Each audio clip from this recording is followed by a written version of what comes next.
Thank you very much, Mary. Welcome to all of you as you join us here this evening, wherever you're from, whether you're from the Diocese of Derry or from elsewhere. I think we're all passionately concerned about education for our young people. And this Catholic Schools Week gives us an opportunity to reflect on what it is we're trying to do and to dig deep into the qualities, the joys, the challenges for Catholic schools in 2021. And we have one of our very experienced Catholic teachers and Catholic principals from the city here with me this evening. So I'm delighted to welcome you, Joyce. You've spent a long time in Catholic education. How did you end up in your current position of being principal in the Long Tower Primary School? Well, I've been over 30 years in working in Catholic schools, and I suppose I started teaching in England, and I suppose I was inspired to go into teaching really by I had great experiences at school. And you know, I have to honestly say I had lovely teachers who really reflected the Catholic values. Here in the city? In Derry here. And in particular, I had a teacher at Thornhill, Sister Christopher, who sadly passed away last year. And she inspired me to go into teaching. And so I started my teaching career, as I said, in a small Catholic school in Dunstable in Bedfordshire. Great community spirit, really represented what Catholicism was about. And after 2 years, I decided we would get married, and of course I went back to Mammy, and so I applied for a job in Derry to get back home, much against my husband's wishes, in fairness. But you know, I love that sense of family and that sense of belonging. That's what I had been brought up in. And you know, if you take it right back, I suppose my mother was the first educator, my father, you know.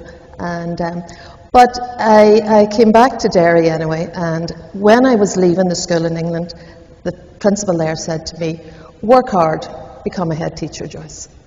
And at the time I was too full of the plans for getting married. It really didn't mean an awful lot to me. But when I got back, within a month of getting married, I enrolled in the master's degree at McGee, and I thought, yeah, I'm going to work hard at this. I felt it was a vocation. And you know, I have great belief in what our Lord said in the Gospel of John. You did not choose me, I chose you.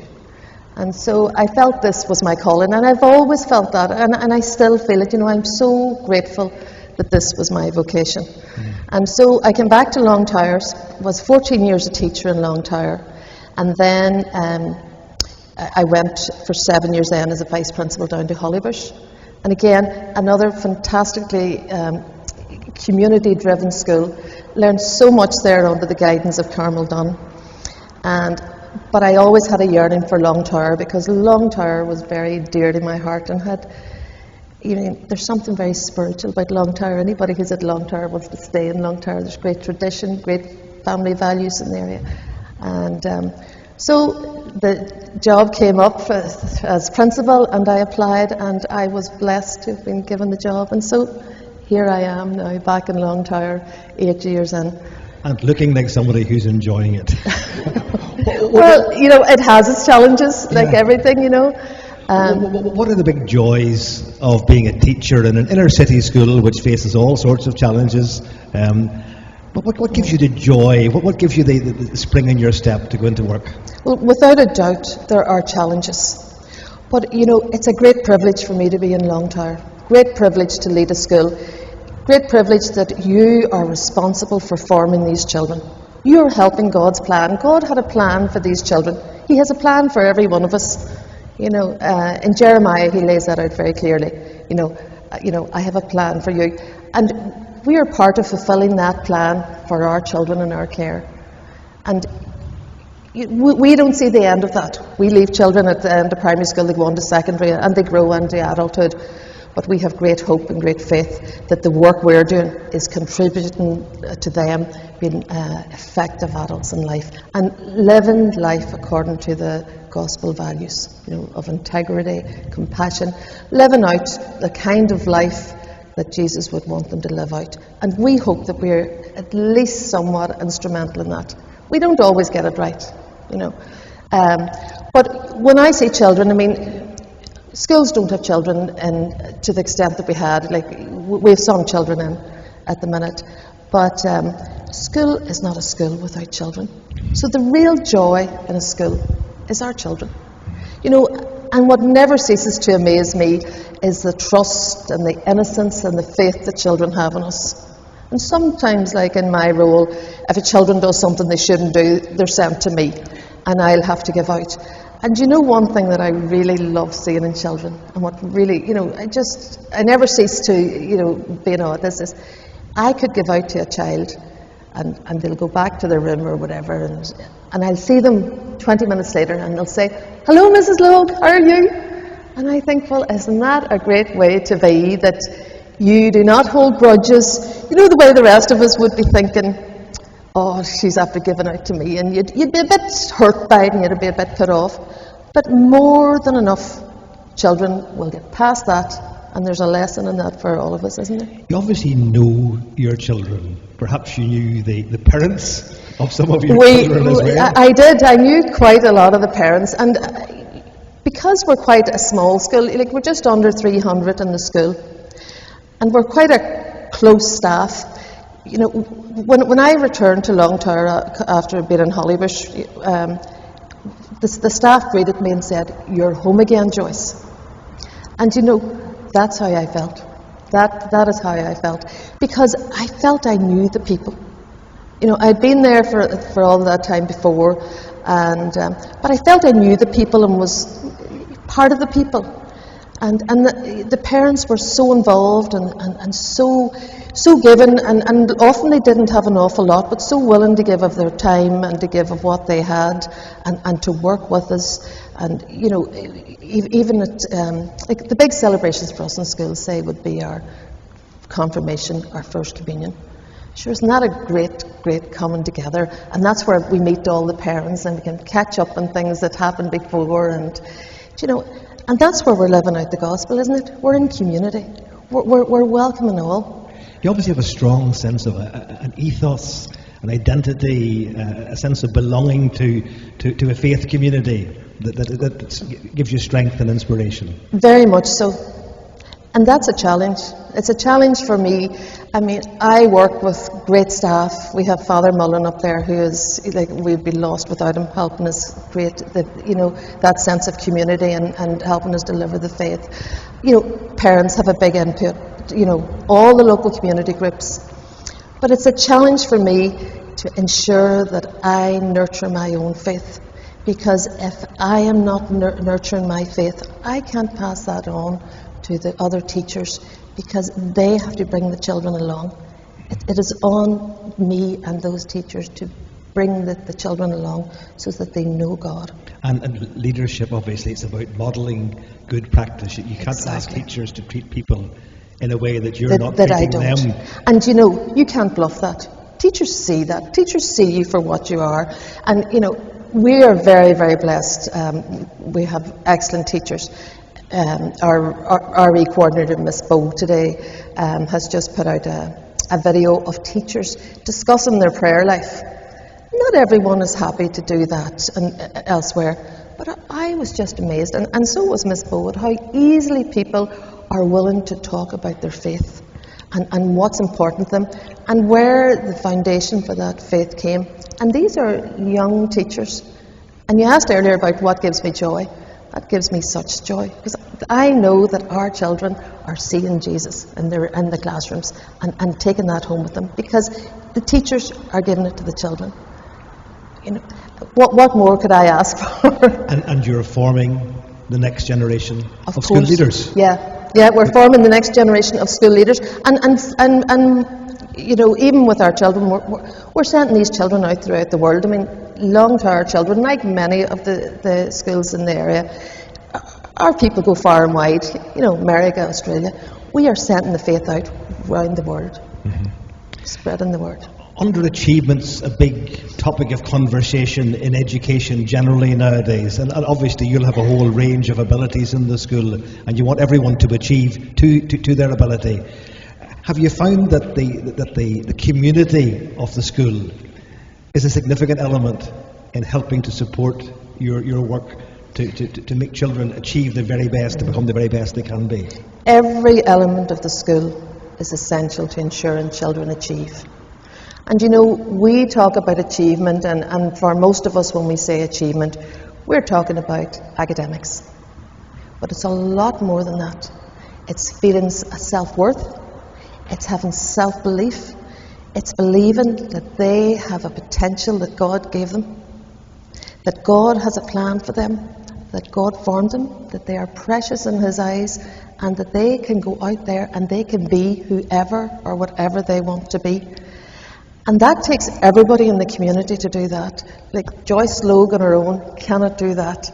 Joyce Logue will have the vision and set out what we need, but we need everyone working together for that, from the Board of Governors to the parish, the parents. We need everyone coming together to support myself and the teachers and delivering to these children what they deserve.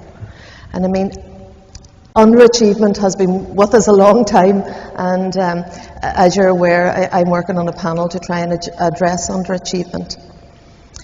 But it is about, if we break down barriers to learning for children, if we make children feel good about themselves, that'll go a long way to helping children improve. Pope Francis was speaking to a group of boys, I'm not sure where, you know, but he spoke of the language of mind, heart and hands. And he spoke, you know, the language of minds is the language that we need to develop the academic. And, you know, the thinking, children's thinking. Let them think and let them, you know, learn what they need to learn. But we also need to learn children the softer skills. How to feel empathy. How to think for other people. How to go out there and, you know, understand the world. And the final one was the hands, and that was reaching out to people. How do we help people? How do we actually put into action? What do we do? And by doing that, we are showing God's love. And, you know, so we talk about underachievement, but there's a lot more to underachievement than passing an exam or failing an exam. It is developing that whole child and using those three basic languages. Head, heart and hands. Yeah. Because the most important job any of us will do is to be a human being. Yeah, that's right. Not to do a job. Aye. Obviously you have a strong sense of community, a very strong connection with the parish. The parish priest has a very significant role, and yet that has not created an inward-looking community in the school. You have a very strong link with the Tower Primary School. Tell us how that came across. That with the Fountain Primary School. Fountain Primary School, sorry. We have been working with Fountain Primary School. I mean, you're probably aware there have been initiatives like EMU, Education for Mutual Understanding, CRED. You know, there have been a lot of initiatives to bring schools together. And sometimes that can be a bit manufactured. And when I started in Long Tower in the early 90s, there was a great relationship between Long Tower and the Fountain Primary School. And that continues to this day, with or without initiatives. And the initiatives are great because they enable us to have money to spend on vital resources. But I think deeper than that, we are called as Catholics and Christians to reach out to others. And in our reaching out to the Fountain Primary School, we're delivering the gospel.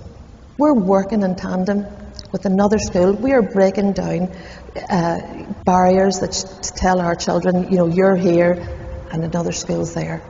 You know, our children go up to the Fountain and they will do lessons up there, language, art, world around us. They learn about people from different faiths and cultures. And likewise, Fountain Primary School children will come down to us. But not only that, the staff up in the Fountain Primary School, they'd be friends with some of our staff. Actually friends that they would text and they would phone and see how you're doing. You know, like I lost my mother there at the end of November. Mm-hmm. Principal of the Fountain is on the phone to me, are you okay? Can I do anything for you? You know, is there anything you need done in your absence? And things like that, they're important. And that's our Christian values and our Catholic values. And we're sharing those.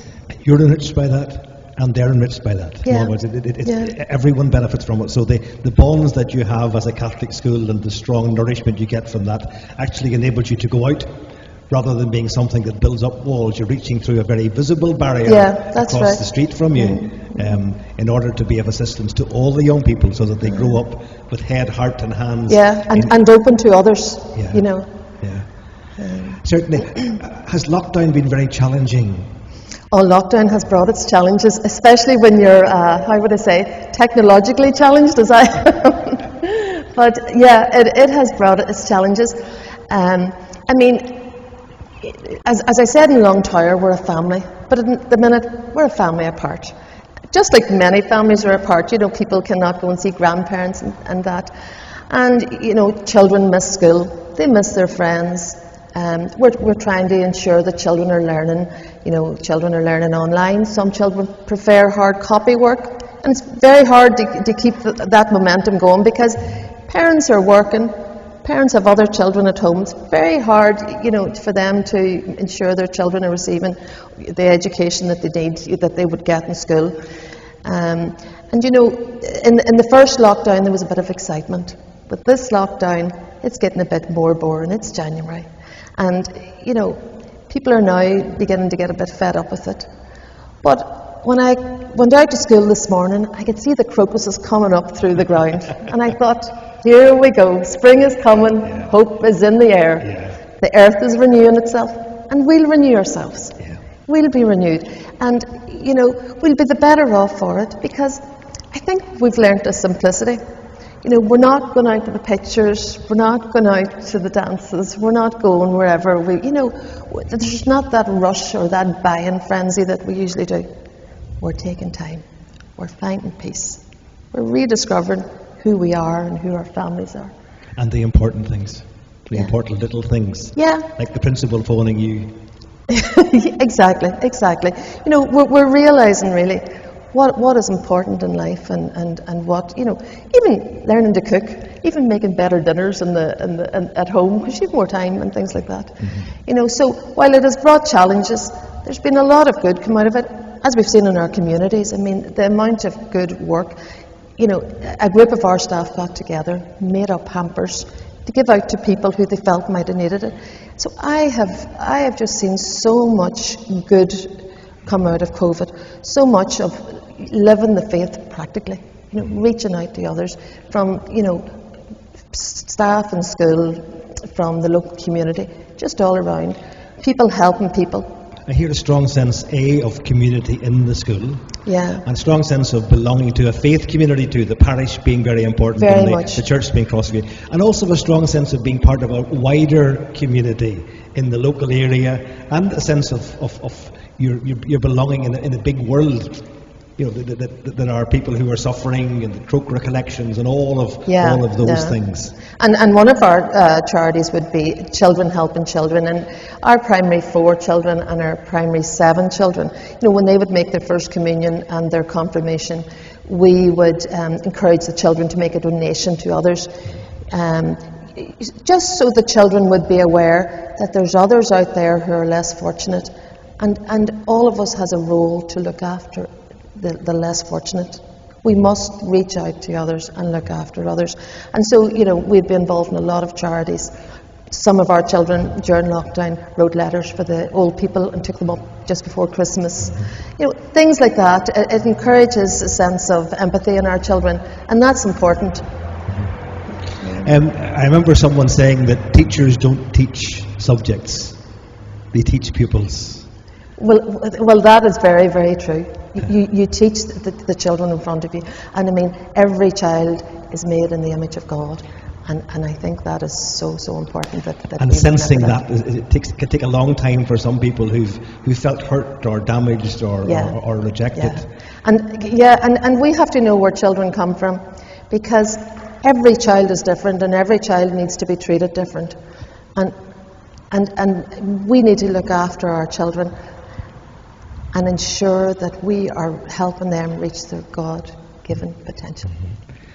I'm very impressed by that fact that God is running through all of your conversation, Joyce, whether it's that sense of personal vocation that you have yourself, or that sense of helping them to discover the dignity that they have as children of God, all of which facilitates their learning better, being proud of themselves, wanting to become something great, believing that they can achieve many things rather than being put down.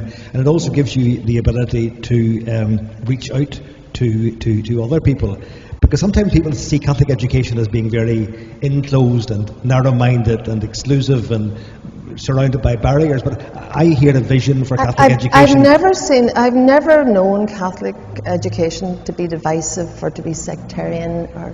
I have always known Catholic education, even in my time in England and my time in Hollybush, my time in Long Tower. I've always known Catholic education to be given of itself, to be putting out there, to be looking after all of us, all out there. I've never known it to be divisive, but very, very inclusive and willing to bring people in and to respect, while you may be different, you're still very welcome and you're still valued in God's eyes. Wonderful. Yeah. You have a school there, a wonderful school, obviously, in a place where, since the time of St. Columba, learning has been going on. So clearly you're standing on the shoulders of giants who've gone before you. I'm sure people will come after you and be very grateful for all the work that you have done to help the many challenged families and young people in your community to believe in themselves and to believe in a God who believes in them. Joyce Logue, Principal of Long Tower Primary School, thank you so much for being here this evening. Thank you for sharing your own journey. Thank you for sharing your faith. Thank you for sharing your vision of what Catholic education has enabled you to become and you to offer to your young people. Thank you for being here this evening, and please God we can meet again for another session, same time tomorrow evening, 7 p.m. Good night and God bless. Thank you.